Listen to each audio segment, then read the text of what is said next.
Good morning, everyone. Hello, hello, hello. Welcome to the Great Telco Debate. Please come on through, take seats. Make sure you've got cups of tea, cups of coffee. Come on through and sit yourselves down. Whilst you're all sorting yourselves out in this room, this packed room, just like to welcome you. It's our birthday. The Great Telco Debate was 10 years old a month ago, maybe on this day a month ago, November. So this is our 11th annual event, so we're feeling quite chuffed. Welcome all of you. Thanks for joining us in the room in person. We do appreciate you giving us all your time. And also to our online audience. We have got a large online audience watching us live, so welcome to you. Thanks very much. Please stay with us through the day. We've got plenty of goodies for you. We have several motions throughout the day that we do want you to vote on. We want to know whether you agree or disagree with the motions, and Chris and Graham, I'll introduce it in a moment, they'll be talking you through those motions. And last year, we launched the world's most advanced AI-enabled voting system. And this year, we are launching version 2 of the Paddle Pro. This is the Paddle Pro. It's a highly sophisticated device. Please don't run away with these. These are really sophisticated. There's only a few of them in the world. We have a new version because they come in a new colorway. Apparently that's a word. Slightly used white, we're calling this. Very fetching. And also, it's quite interactive because you can use it with your right hand, and it also works for left-handed people. So that's quite an advancement there. Unless you're on the back table in the corner there, because I'm afraid, very sorry, you've got the cheap knockoffs there. So I apologise for that. We haven't got the budget.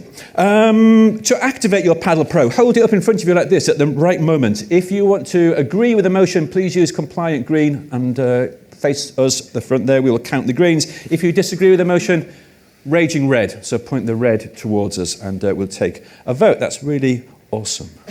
Now, we love the motions and we love the voting, and it's a bit of fun, but it's also serious because it does help us really get a feedback as to how the industry is thinking about certain key topics. It's really, really useful to us, and we want to hear a range of views from you. I want to hear different views, you want to hear different opinions, you want to hear different ideas. You know, we've got a broad range of expert witnesses. They're all going to be giving you a 3-minute presentation before the conversation starts, get you in the mood, provide the debate with some context. And you may agree with them, you may disagree with them. It doesn't matter, but we want to hear why. Because the absolute last thing we want to see is this. No, thank you. What a snorefest. We do not want that. That helps absolutely nobody. We don't want that nonsense. We reject the Great Telco Consensus. Right, enough of that nonsense. We have a real agenda for you. We have 5 debates once more, and we're going to pop those up on the screen there so you can see those. 3 debates this morning. Then we've got a lunch break at 1 o'clock for an hour, and then we're back with a couple more debates. We've also got a really interesting, hopefully, chat with our on-stage special guest, who's Colin Lee of JLR, Jaguar Land Rover. Did you see their new concept car launch this week? Well, he's not talking about that. We are going to be talking about the real relationship between the automotive industry and the telecoms sector, so don't miss that. And we do conclude at 5 p.m. sharp, when we will retire downstairs. You're all invited to join us in the bar for a spot of networking.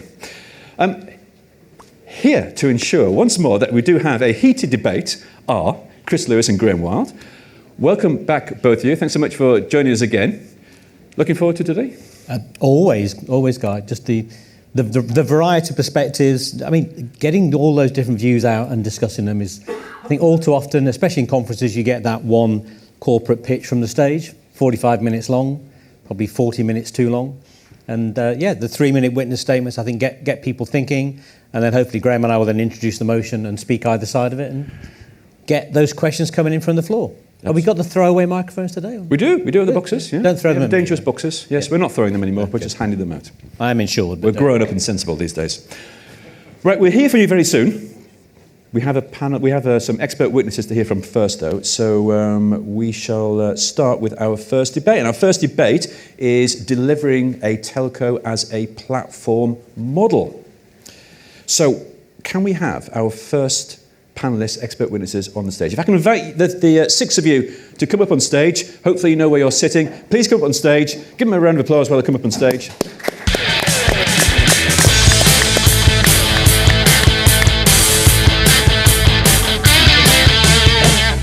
So let me quickly go through the rules while our guest gets seated here. As I said, we have 3-minute expert witness statements. 3 minutes, that's all. There's a screen at the back of the room, and there's going to be a countdown clock on there, and it's going to count down 3 minutes, and then it will turn red. There we go, look at that, 3 minutes. No one wants to see that turn red. So please, don't make it turn red. Please respect your fellow speakers. Once we've heard from our expert witnesses, we are going to go across to Graham and Chris. We're going to hear the motion, and then we're going to have a 30-minute or so conversation. So get your questions ready. On with the first debate then, delivering a telco as a platform model. And this concept has been gaining interest of late, and we held our first online summit on this topic this year. But how exactly will such a business model lead to new service opportunities? Who benefits? And how would it exactly be used? Well, we're going to find out. So let's invite our first witness to the lectern, please. And Jeff, if you could do the honours as our first witness. Our first witness is Jeff Hollingworth, who is the CMO of Rakuten Symphony. Good morning. I'd like to open this wonderful event with something completely different. I want to speak about telecom success stories. And I want to start by speaking about a company called Lumen Technologies in North America. Lumen, this year, has closed over $5 billion worth of business with hyperscaler companies and internet companies. Because Lumen understood that hyperscale companies and internet companies needed high-performance, reliable fiber connectivity to where their enterprise customers are. And they engineered their internal organizations and technology to deliver on the SLAs required to do that business at very good margin. I now want to speak about what enabled Lumen to do that. They were approaching bankruptcy in January. They got restructured. They removed all of their leadership team, and they got rid of anybody in the organization that said, that's not how we do that here. And they removed their lack of quality of double-digit performance issues that would stop them from meeting the requirements of the hyperscalers. And they interface with the hyperscalers the way the hyperscalers and the internet companies want to interface. So that's one example of a telco who has become a platform for customers. And please notice, I've never mentioned technology, APIs, platforms, any of the things that we get excited about, but they all exist because that's how you deliver value to customers. And we are here to deliver value to customers. The second example is one closer to my heart, where Rakuten has a platform that delivers value to internet companies. And Rakuten Mobile now receives 50% additional revenue from business enablement above the network, as well as what they get paid for the network. To close, we can be successful as a platform, but we must focus on customers first. Perfect, Jeff. Thank you very much. Round of applause for Jeff. Right, set the bar high there. 3 minutes, exactly. That's incredible. That was very, very good. I think you did practice that, don't you? Thanks very much. Well, our next expert witness is Nathan Rader of Deutsche Telekom. So, Nathan, we're going to skip a witness, so please come on up and deliver your pitch. I didn't have an extra 3 minutes there to think about what I'm going to say. I want to talk about collaboration when it comes to telco as a platform. We compete as operators quite a bit, but typically we compete on connectivity, and that's what we've been competing at for a long time. But if we really want to move forward, if we really want to be successful with creating a platform, creating new services that are offered to potential customers, we actually need to stop competing and start collaborating, at least in those areas. We need to ensure that we can create common products across our networks to be able to offer developers and others the same things with APIs. And that's where we're putting a lot of focus in from Deutsche Telekom. We've recently launched a whole team that's focused on just building out new capabilities in the network to offer as platform type services, and we continue to build that out. But we're also spending a lot of time focusing on creating this collaborative environment. And it's been a difficult challenge. We've recently launched, or announced, I should say, a joint API type venture to collaborate with operators. We've got, at this point in time, 10 of the largest operators signed up, and there's 60 plus operators in discussion currently that are being talked to. And that's the kind of collaboration I think we need to get to if we want to be able to build new technologies, new ways of monetizing our network, and ensuring that we have a means to deliver this platform to all of the operators and all of the customers and developers out there. But there's still some gaps in this platform play. There's a lot of work to build out a platform to be able to monetize our network. And right now, I still see huge gaps in the industry. There are no off-the-shelf solutions to help operators create these platforms. There's a few groups working on things. There's a few places being tested. But ultimately, we do not have a great solution for creating a platform for monetization of capabilities of our network outside of connectivity. And so I guess I would sit here and challenge the industry that that's a place we need to look at. We need to start thinking about how we develop it, but we also need to make sure it's easy for others too. Right now, we have, with this venture, 10 of the largest operators in the world that maybe have some budget to create such a platform. But when we try to bring on smaller tier 2, tier 3 operators to get that global coverage that we need to make a platform available, we need to have solutions out there that can work for all. So in the end, we just need to start collaborating and drive this forward. Thanks. Nathan, thank you. Terrific. Thank you very much, Nathan. So can we have our next expert witness in, please? Fahim from Colt Technology Services. Fahim, come on, please. Join us at the lectern.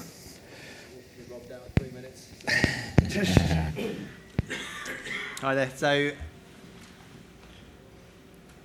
the whole idea of a platform in the telco environment. The whole idea of a platform in the telco environment is actually really, really interesting. So the fact that we have customers that can consume services, that can drive services, can automate services in a highly programmable way is where the industry really needs to get to, and that's something that our customers have been telling us for a very, very long time. But I'm going to probably sound a little bit negative when I say this, but I think we're going to fail at this. Now, it's not normal for people to say that in events like this, but I think as a community of service providers, we have a little bit of a mindset issue that we need to get over, and that is all around the same thing, collaboration. We compete with each other. If you're ever in a telco, there's a lot of conversation about owning the customer, share of wallet, and all of these such topics. And the question is, how are we going to put together a platform which encourages participants to join when there are going to be so many platforms out there? Every telco wants to own the platform. The major thing that we have at the moment is the industry is really interested in standardization. There's a lot of conversation about standardization, but if you look at implementations of standards, everybody has their own implementation. Standards, as standard as they're meant to be, are not actually standardized enough to be interoperable, and that's kind of a major problem. So we have this whole idea whereby we want to compete and we want to be able to operate just like the cloud providers have operated.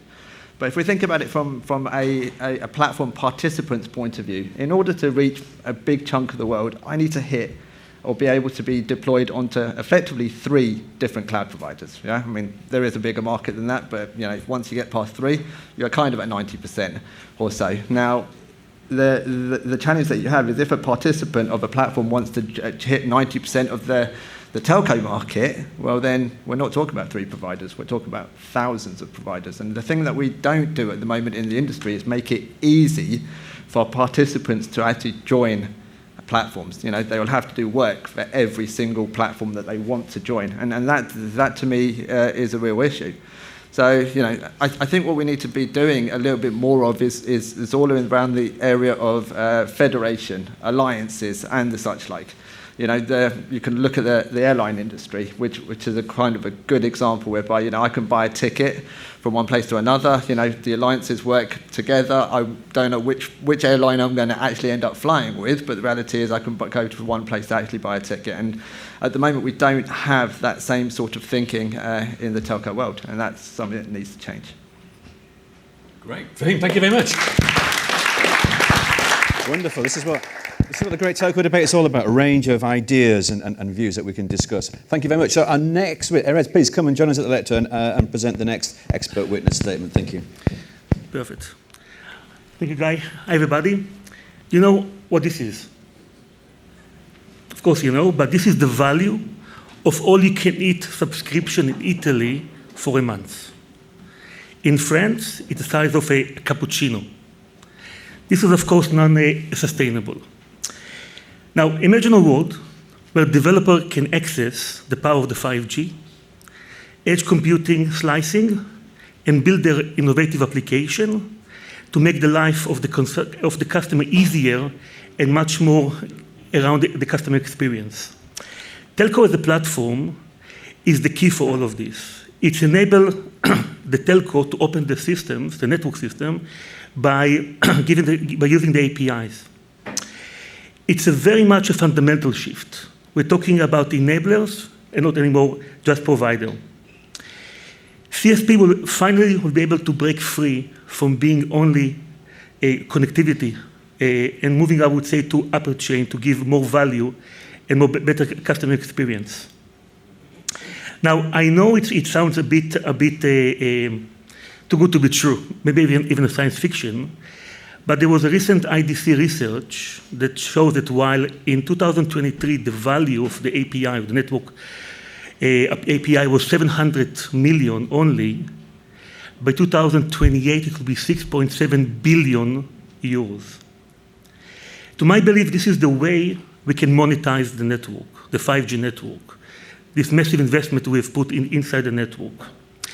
Now, it's a fully new ecosystem. We're talking about telco as they're generating new revenue streams, businesses leveraging new type of platform, new product, new services. Developers can create innovative application, and consumer will be able to consume new services, improve their experience, and even control better the data they own. The CSP need to get ready for this. So they have to think a bit more strategically about how to use the APIs, about having a network as a fully cloud native, addressable by application, by having the operation be automatic or automated, and of course address the security topics which are very, very important. It is not just a technology shift. It is a mind shift that you have to take. Thank you. Yes, thank you very much. Anybody please about, Yeah. And we reclaimed 30 seconds. Fantastic. Thanks very much. Great. We've got one more expert witness statement to do. So, Nick, please come to the lectern. Nick Willits, who's the CEO, obviously, of the TM Forum. Well, good morning, everybody. It's fantastic to be here.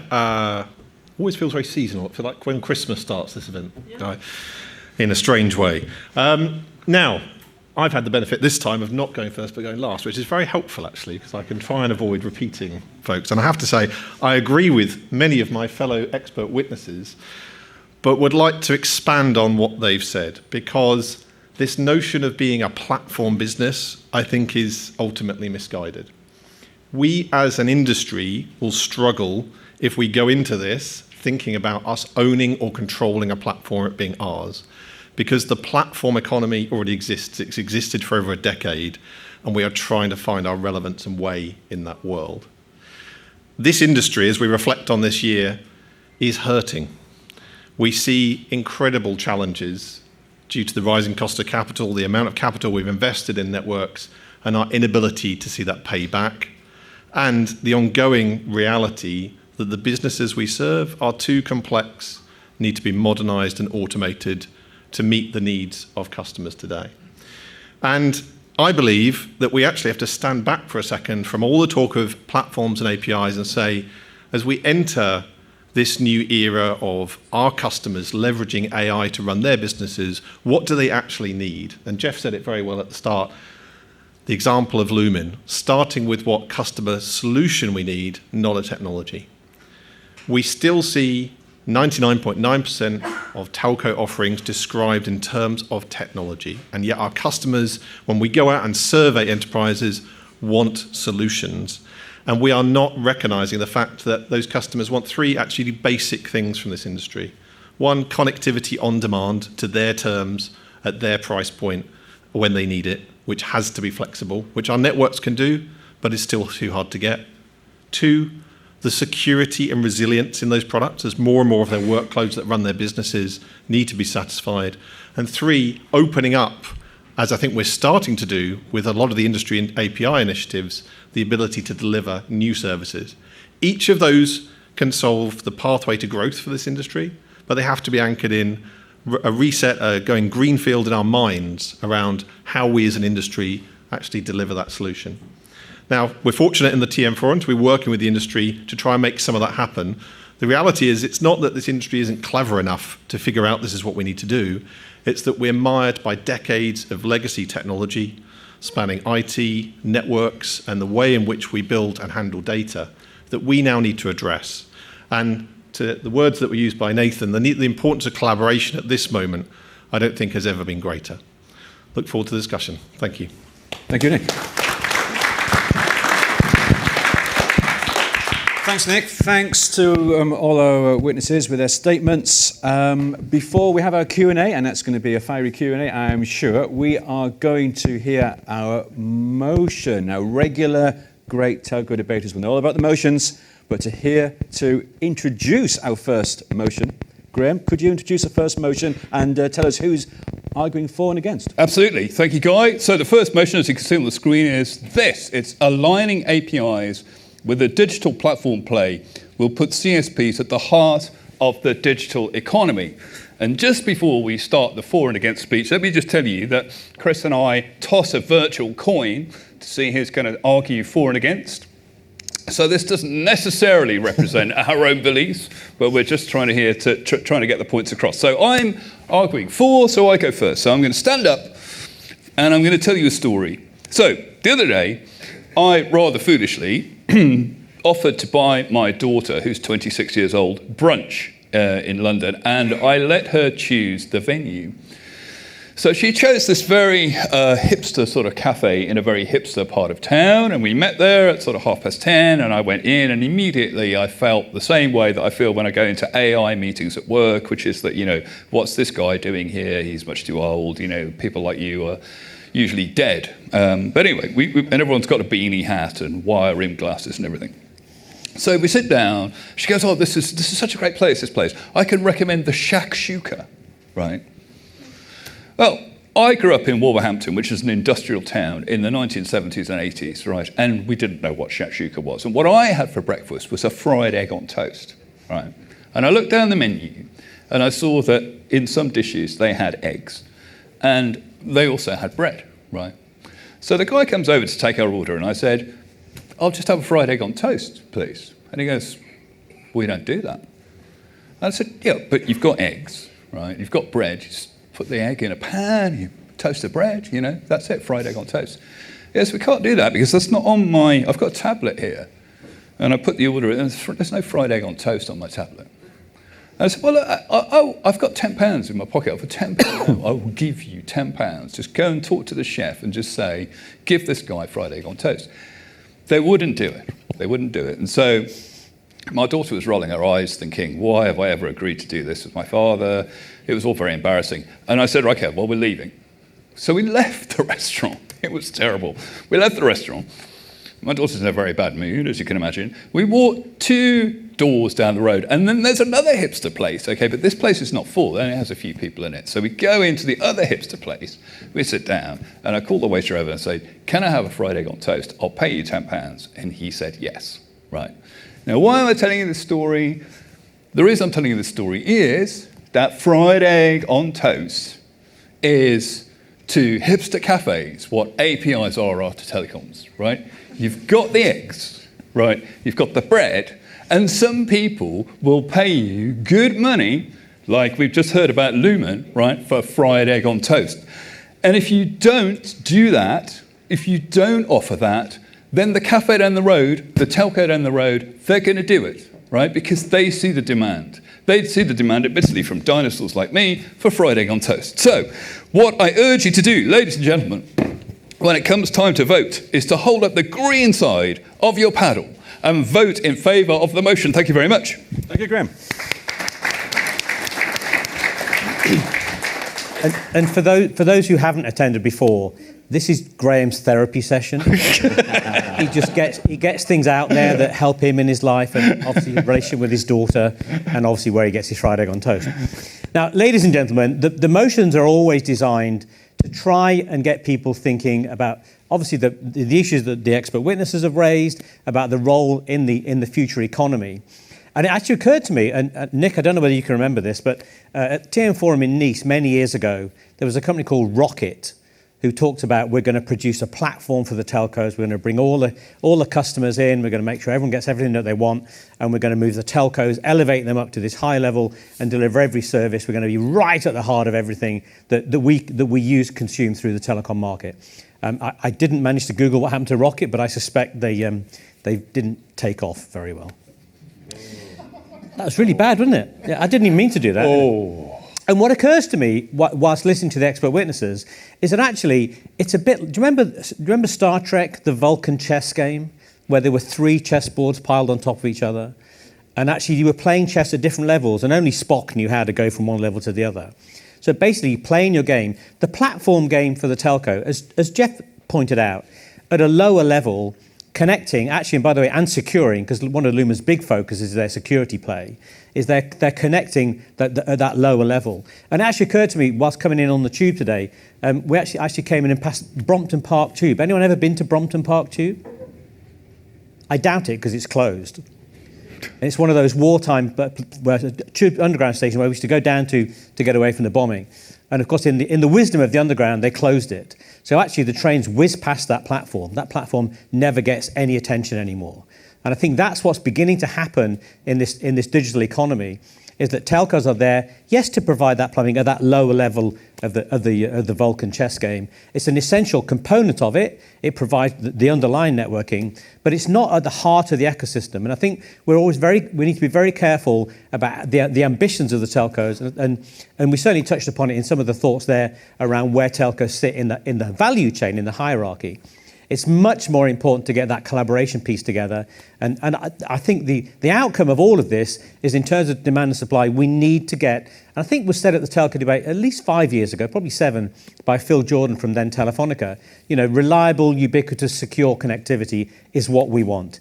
There are plenty of other players who interact with the customer and deal with the customer, are better placed to interact with the customer, have more knowledge of what the customer's trying to do, bring in all those other parts that support what we have in our digital economy. So, ladies and gentlemen, despite Graham's egg on toast, I encourage you to vote against the motion.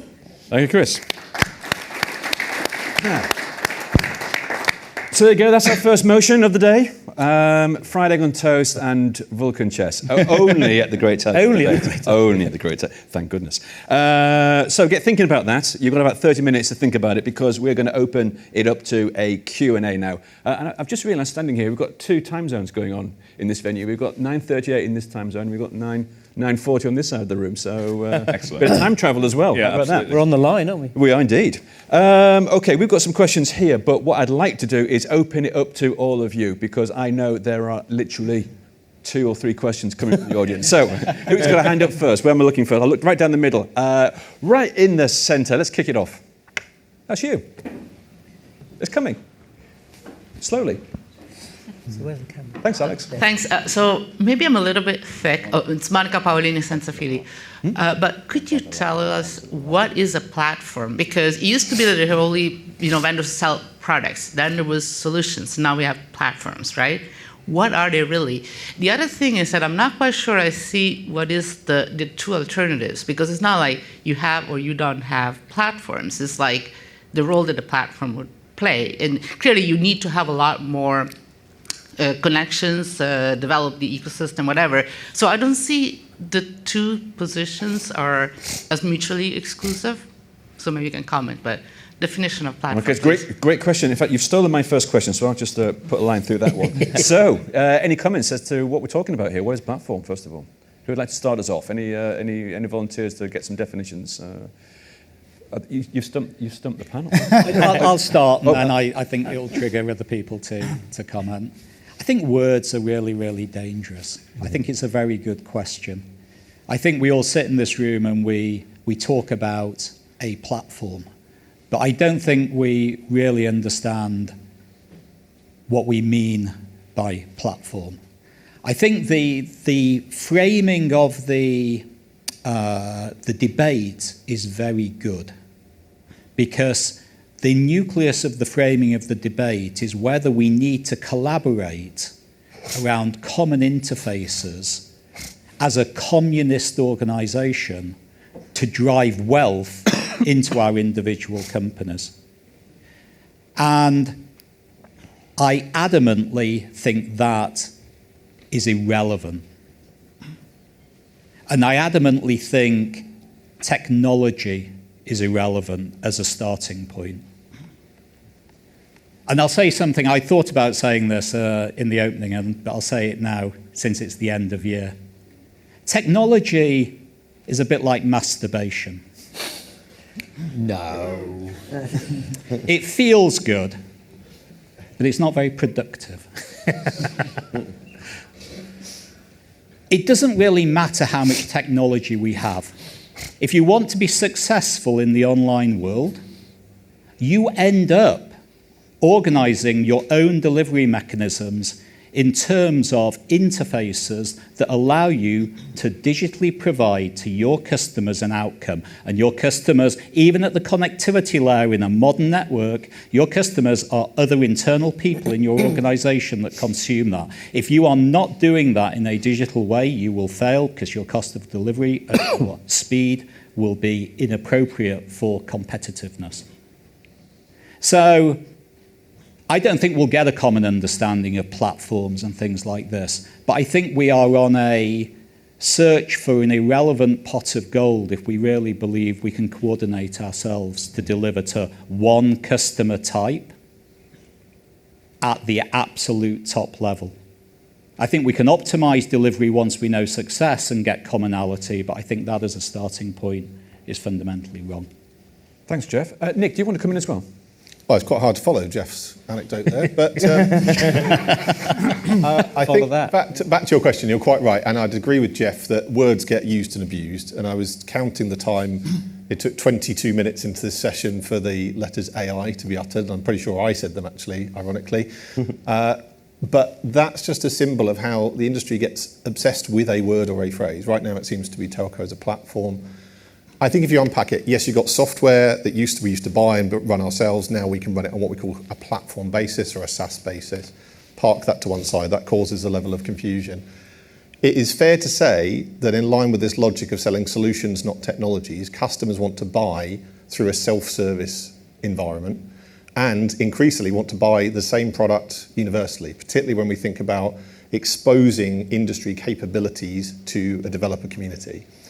What I am highly skeptical about is that this industry will in any way own that platform. That there will be one, I think, is a mistake. I think there'll be a multitude.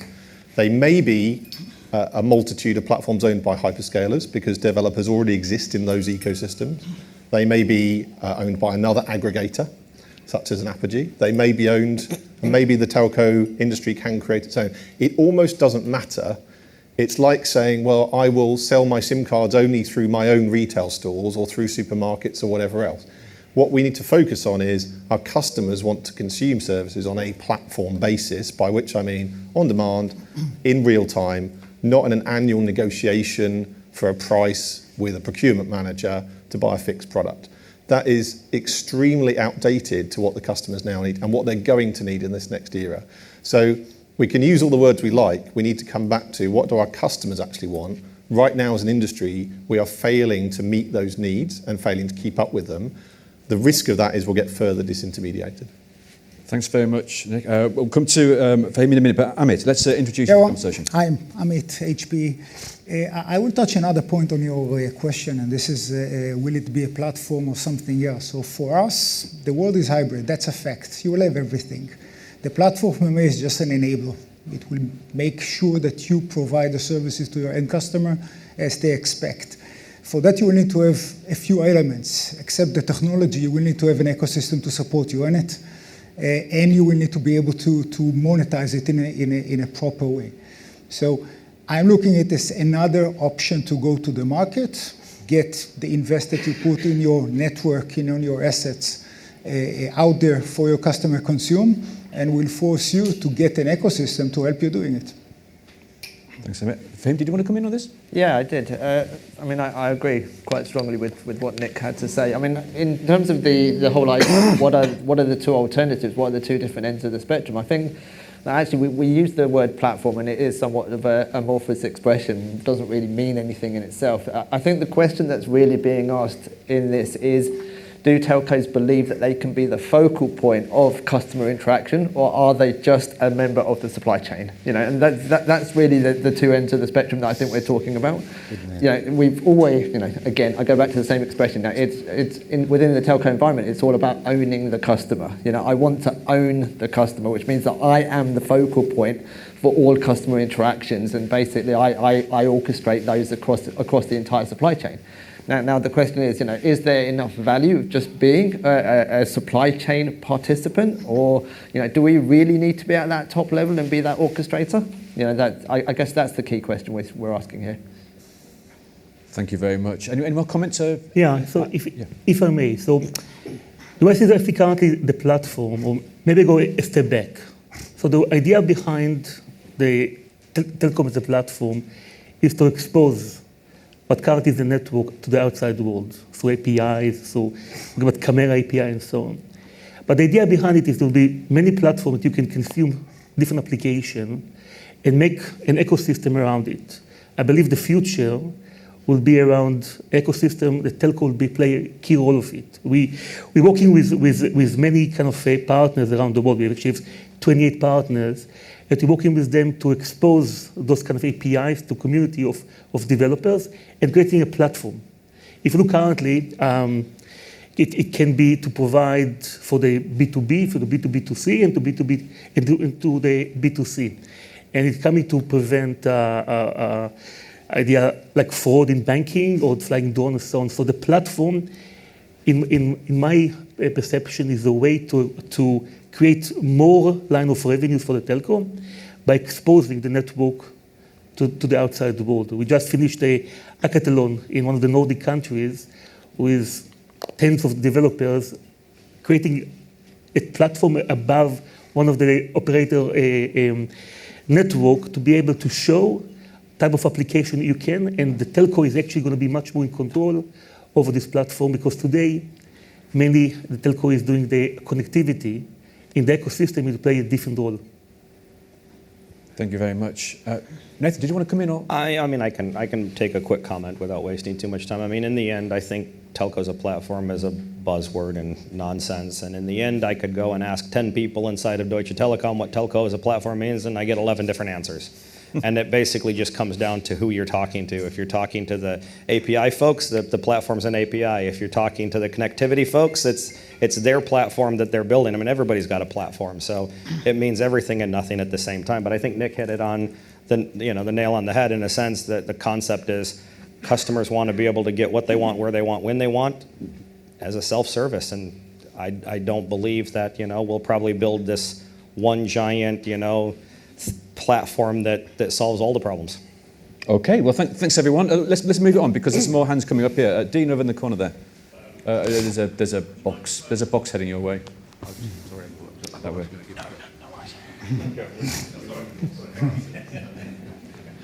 Sorry, Francis. Dean Bubley from Disruptive Analysis. Well, firstly, Monica criticised the word platform. I'll criticise the word digital. We're swiftly moving to the post-digital era.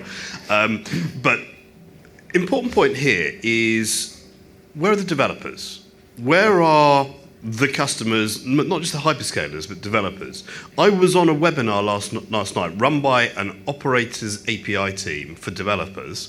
There were 5 people on it, including me and 2 from the telco. There are no developers on the panel. Do they care? And also, to prove that they should care, are telcos using their own network APIs? I know they're using the TM Forum APIs, and are they also using each other's APIs? So you're getting higher quality on your roaming partners, for example.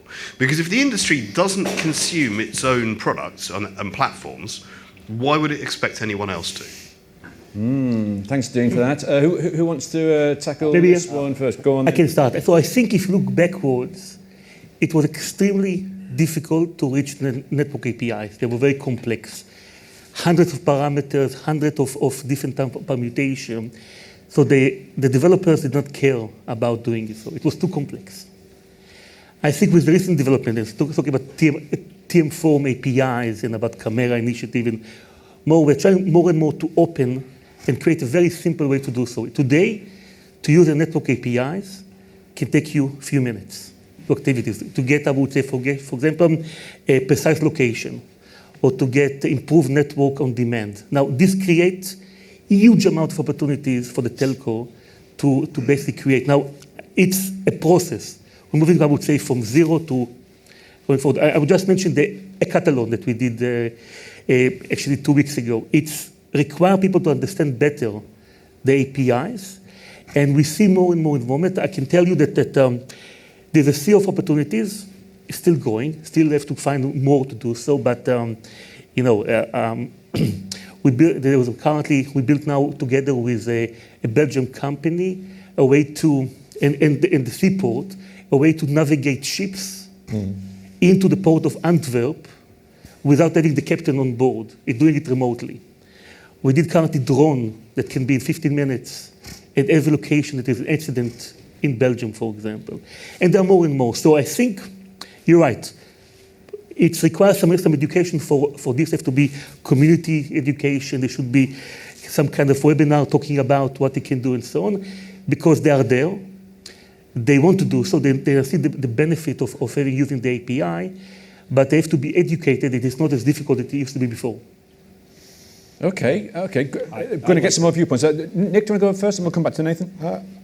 I think we're over-indexing on APIs, which sounds a bit strange for an organisation that really loves APIs to say. But APIs are like talking about the plug socket when you want to switch on an electrical item.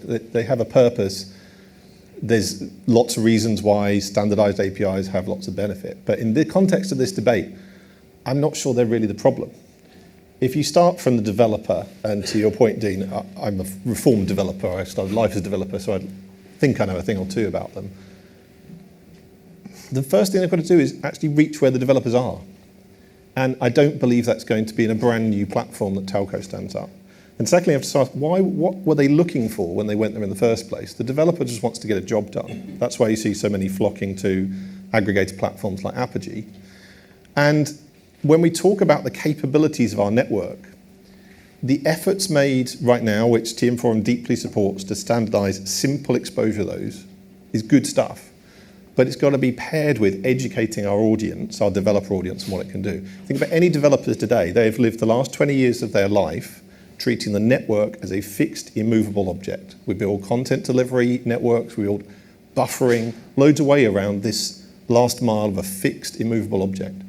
And now as an industry, we're getting to the point that we believe through network slicing and new technologies and software-defined networks, we can offer that to be a flexible capability. But we haven't educated the users on that. So their mindset is still, well, it's still fixed, it's still slow, I have a perception of the telco industry. So putting on webinars or these kind of efforts are not enough. We would actually have to work together to educate people on the art of the possible. And I think that goes beyond sexy use cases and proof of concept. It comes down to, look, you can now do this with a network. And they may be pretty unexciting use cases to start with. But unless we educate developers and put our goods in their locations, I think we'll continue to see this disconnect. Great. Thanks, Nick. It's a really good point, this. Nathan, let's come to you. Yeah. I guess you kind of had two comments. So I guess I'll hit the second one first, about do we eat our own dog food, basically.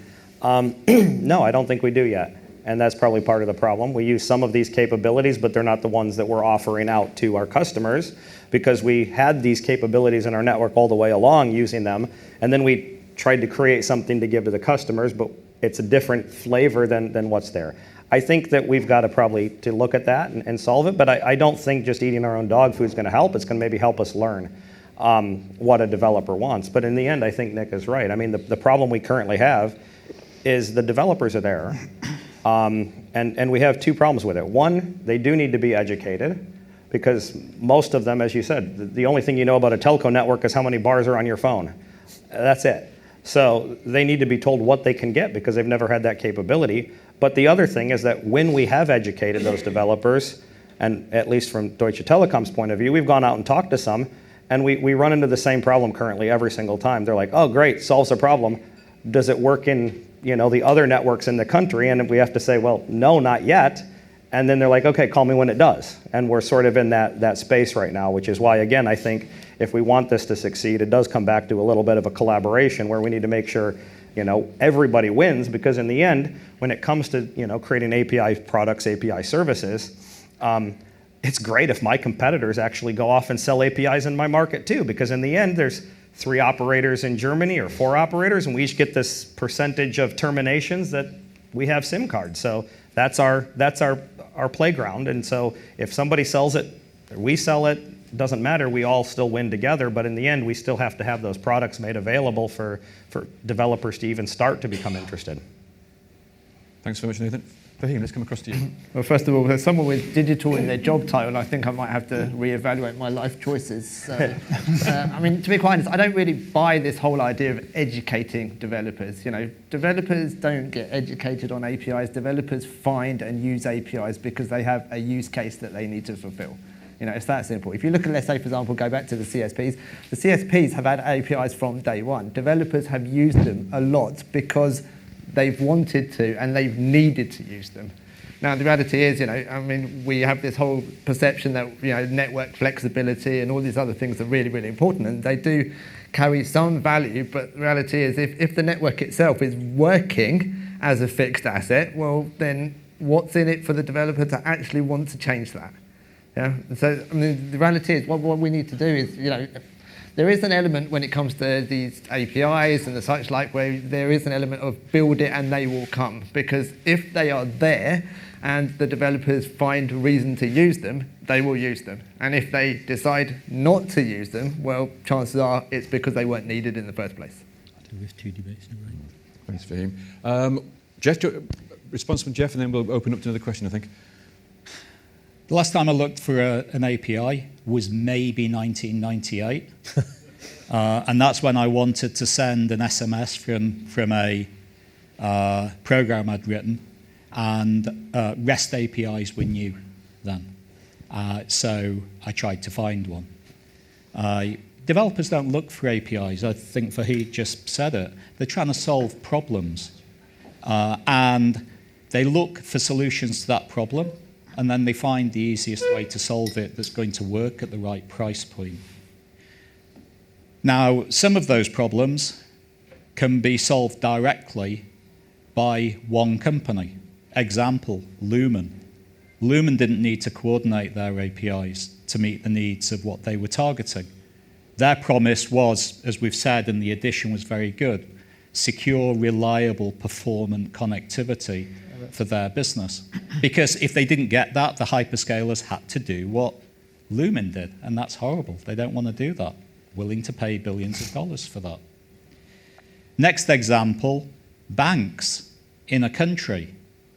They want their outcomes changed. And in the UK here, it's been proven that those fraud APIs can actually change the outcomes of those banks if the operators coordinate just at a regional country level, not global level. We've done that here. It's successful. The most important KPI for the banks is false positives, because the cost of false positives is massive. And that brings me back to my last point, and it might be a general theme for today. We keep trying to put ourselves at the center of this conversation. Why? We're all customers, by the way. Do we all wake up in the morning and ask ourselves, what part of my life is telecom going to solve for me today? Because telecom is the only organization on this planet that delivers me promises, that makes me live. I'd say on that hierarchy of needs, telecom is not at the top. It's only at the top when it doesn't work, by the way, which is another industry problem. So I think we need to repivot if we're serious about this conversation and actually understand that it's not about us, it's about the customers. And then the last point, which just because I can, everything we do in Rakuten is on APIs, because you can't do it otherwise, including the traditional business, as you said, of roaming. We do reverse auctioning roaming in products like this, and we win awards for it everywhere, and we're trying to help the industry change that way. Thanks, Jeff. Thanks, everyone, for those comments. I do want to open up to some more questions. I'm going to go this way first, sir, because Francis has been waiting patiently, and I've ignored him for about 20 minutes. Francis, please. Francis Haysom, Appledore Research. One of the things I've not heard in platforms and API is what I would term as investment. And my sense of a lot of the conversations, whether it's API or platform, is that they're kind of it's a new skin for what we already have. That will deliver us some extra value. I very rarely see some sort of sense of I'm going to make investments in the platform, the API, or whatever, which is to be able to deliver this thing. Is this investment, and it's not just money investment, it's time, it's interconnection. And I'll give you one specific example, very practical. I've just come back from hiking holiday in the Canary Islands. And one of my biggest worries was losing connectivity whilst I was on the maps. I downloaded an offline download. In fact, in a heavily canyoned 1,200-meter island, I never lost connectivity because I had roaming. Okay, I could roam between the best side. If I tried to do that with my UK operator, it would fail. I can guarantee 50% of the time I would be offline.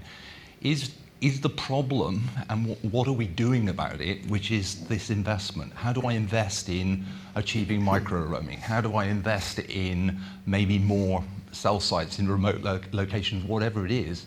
The API comes second. It's actually what is our fundamental capability that delivers an excellent capability. And I'm not hearing anything about investment in it. I'm seeing technology as a solution, technology as a skin. Okay, thanks, Francis. Anybody want to tackle Francis's point there about not hearing about investment yet?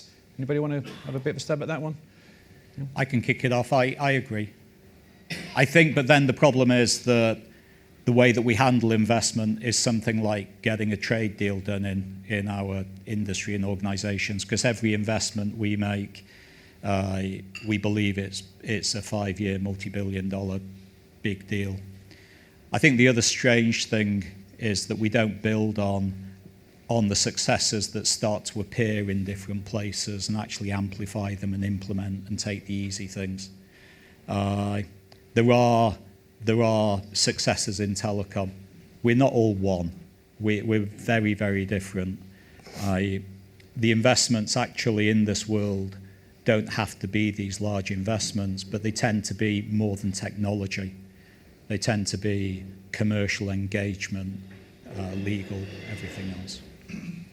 Great, thanks so much. Thanks for talking over the collapsing tower of glasses behind you there that almost drowned you out. Yeah, Nick. I think it's a great question. I think clearly the industry is spending no shortage of money on technology, so it is investing.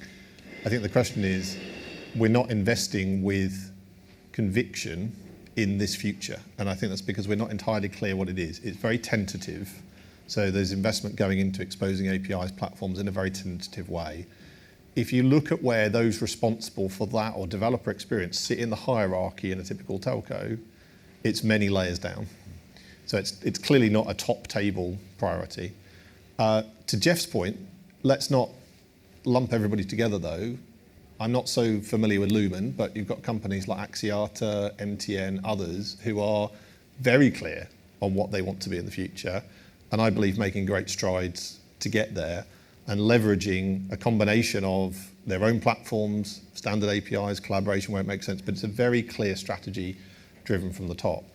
And that's where I think all of this debate about what products and services we offer needs to be anchored in what will our customers need, and therefore what will developers need, not where are we right now. And a lot of this debate, much as there are really valuable things we can expose as an industry, I find too anchored almost in yesterday, rather than saying we're working to a future where every enterprise on the planet will be driven by AI, therefore the value of the workloads running that company go up, therefore the security risks go up. We as an industry can play a big role in that, but we're not designing for that future, and I certainly don't see enough discussion about how you make money in that future, which should be thinking about dynamic pricing models, very different approaches to billing. So I feel like we're applying a lot of yesterday's logic to today and not thinking about tomorrow. Thanks, Nick. Irez. Yeah, if I may. So I'm representing the network providers, which is a bit different angle. So we believe this is a very strategic part of our future. We're investing a ton of money into it. Network as code is one of our way to go forward in the market. We just bought a company. We are basically, that is API management. We are signing a partnership with many of the telco operators to create these kind of awarenesses. It's evolving, but we, and I mean currently ourselves, but also our other network operators, we too buying and believing that this is the future. Look, the industry, the CSP spent billions on the 5G networks. Look out at the numbers. I think last year it was like 122 billion euros of investment in the 5G network. They have to make money. Connectivity will not be the case, in my belief. So this API, we believe, will be the future. We don't have yet the magic bullet for this, but we believe that we are building more and more into it. So I think there is a massive investment, if you look currently at our side of the fence. Telco is getting into it. So this is why I'm thinking about the almost 30 partnership we have currently, but also our other net providers have the same kind of ecosystem. Going back to the point over there of Nick, we are building models which are different. It's a revenue share model, for example. It's an ecosystem. So if traditionally we used to kind of charge for everything, today world is about revenue share. It's an ecosystem that basically we get money from the consumer, for the customer, and it's split according to the developers, the network provider, the CSP, and so on.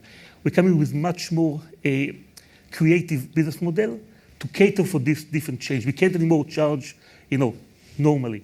So I think this is where I think our money goes from our side. So there is massive investment. If it seems not to be, there is. Thanks very much, Irez. And Fahim, did you want to come in on this one as well? Yeah, I think it's a case of there's an element of innovator's dilemma here. Sort of, it's we're in a very, very well-established market. We have a whole bunch of sort of cash cow type products, and just going back to Nick's point, I think you're right. I mean, at Colt we're very, very fortunate because it is a top table discussion. As you probably know,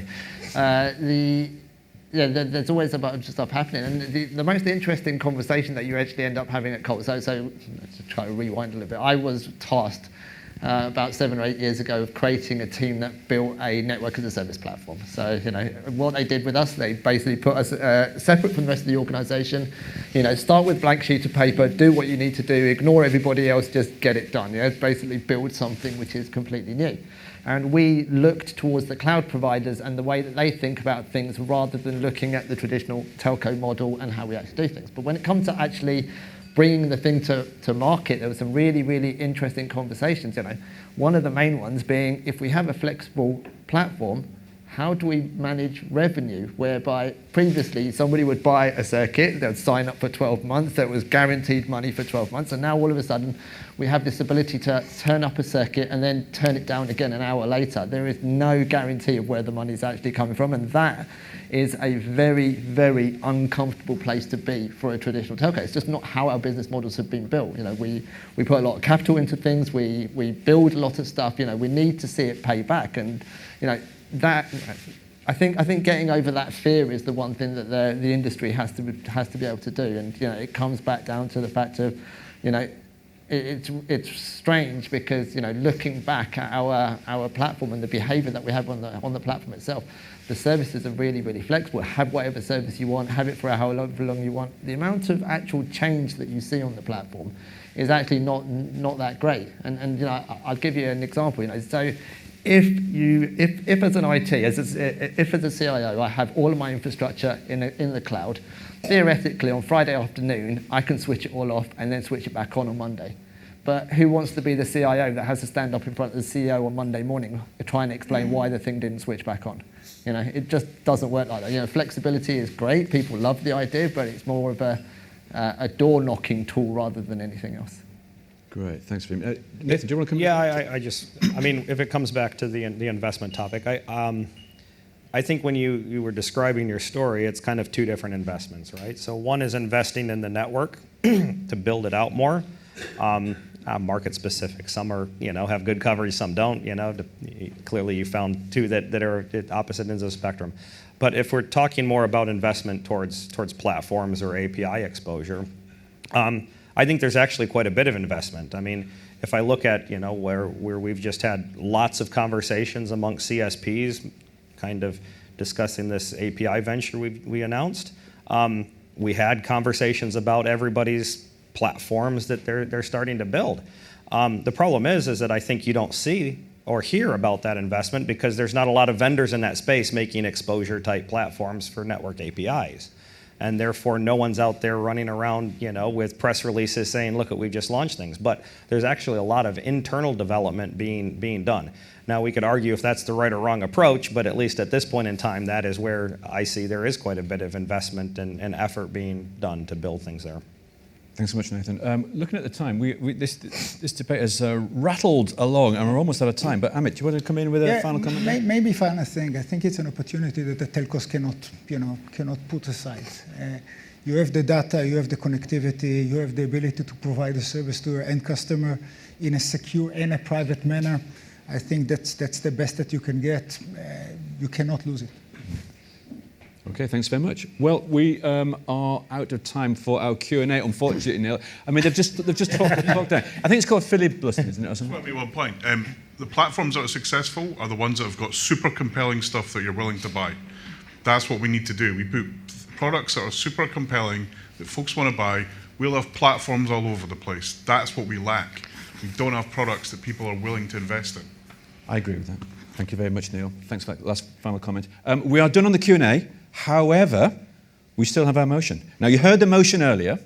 You heard Chris and Graham give the pros and cons on the motion, arguing for and against. Here is a reminder of the motions, and reminding myself, Graham was voting for the motion and Chris was voting against the motion. So it's time for you to locate your paddle pros, get them ready, activate them. We want to see if you are swayed by Graham's story, fried egg on toast, just to remind you, or Chris's argument why we should be voting against. So, for or against?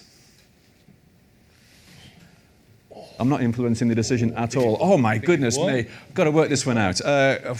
This is incredibly tight, but you know what? The Reds, it's defeated. It is defeated.